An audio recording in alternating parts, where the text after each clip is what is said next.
अरे यार, आजकल कुछ लोग मुझसे इतना ज़्यादा डिसएग्री करते हैं कि अगर मैं कह दूं कि खाना मुंह से खाया जाता है तो उनका जवाब ये आएगा कि नहीं भैया, खाना तो नाक से खाया जाता है, और वो इसे साबित करने में भी लग जाएंगे। चलो, ऐसे लोगों के बारे में ज़्यादा कुछ बात नहीं करेंगे। मेरे ट्विटर पे मैंने ये पोस्ट किया, जाके फॉलो कर लेना। एंड मैं आज आप लोगों से बात कर रहा हूँ कुछ स्पेशल केस के बारे में, जो कि है अंडर 10,000 वाले स्मार्टफोन्स के बारे में। जी हाँ, अब आप लोग भी इससे डिसएग्री कर सकते हो, नो प्रॉब्लम, बट मेरा ओपिनियन है, एंड मेरा ओपिनियन है तो मैं इसे आप लोगों के सामने प्रेजेंट तो करूँगा ही करूँगा।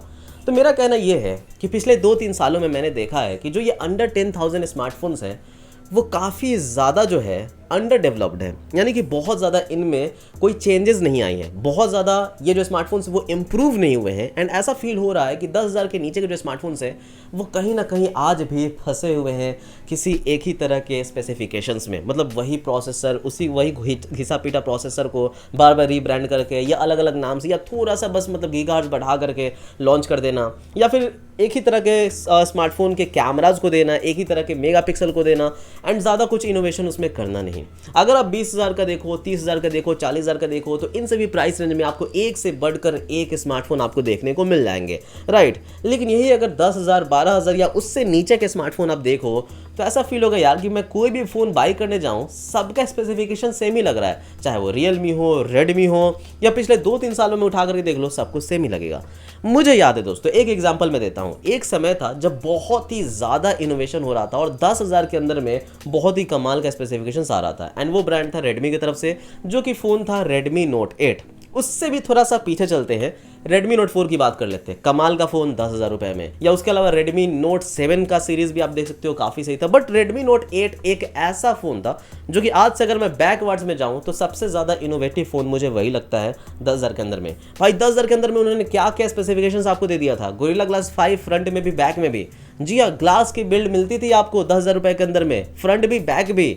साथ ही साथ आपको यहाँ पे क्या मिलता था, क्वाड कैमरा, जिसमें आपको 8 मेगापिक्सल का वाइड एंगल लेंस भी था, 48 मेगापिक्सल का मेन कैमरा भी था, 2 मेगापिक्सल का मैक्रो लेंस भी था, एंड 2 मेगापिक्सल का डेप्थ सेंसर भी था। चलो उसकी ज़्यादा बात नहीं करेंगे। लेकिन उसके अलावा आपको फुल एचडी रेजोल्यूशन वाला डिस्प्ले भी था, यहाँ पे नॉच वाला डिस्प्ले था, but still full HD resolution वाला था, IPS LCD था।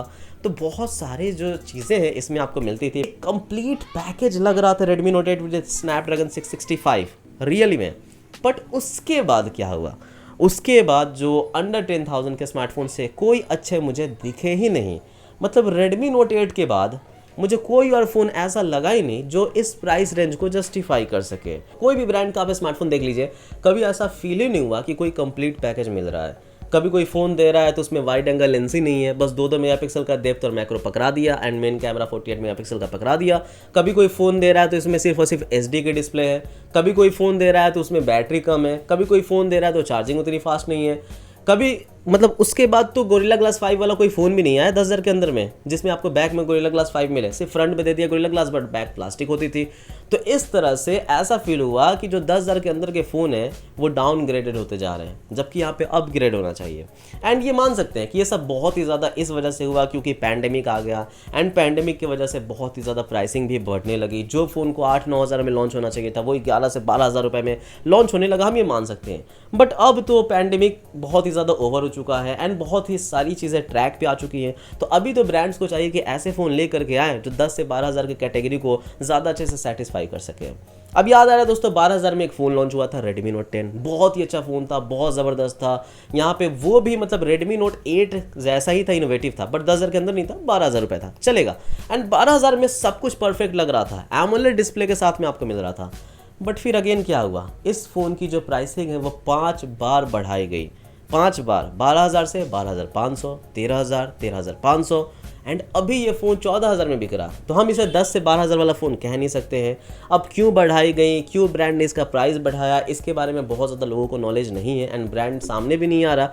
उन्हें चाहिए कि उन लोगों से बात करें और बताए कि भाई हमारा ये प्रॉब्लम है, ऐसी इशू आ रही है, सप्लाई चेन डिस्टर्ब है, तो बताए कम से कम, या फिर पहले ही फ़ोन ओवर प्राइस में लॉन्च कर दे ताकि बाद में बढ़ाना ना पड़े, कुछ चाहिए। But this is for another topic. But बात ये है कि 12,000 के अंदर मुझे कोई भी फ़ोन अभी दिख नहीं रहा जो मैं कह सकूँ कि यार परफेक्ट फ़ोन है ना, आपको बाय कर लेना चाहिए।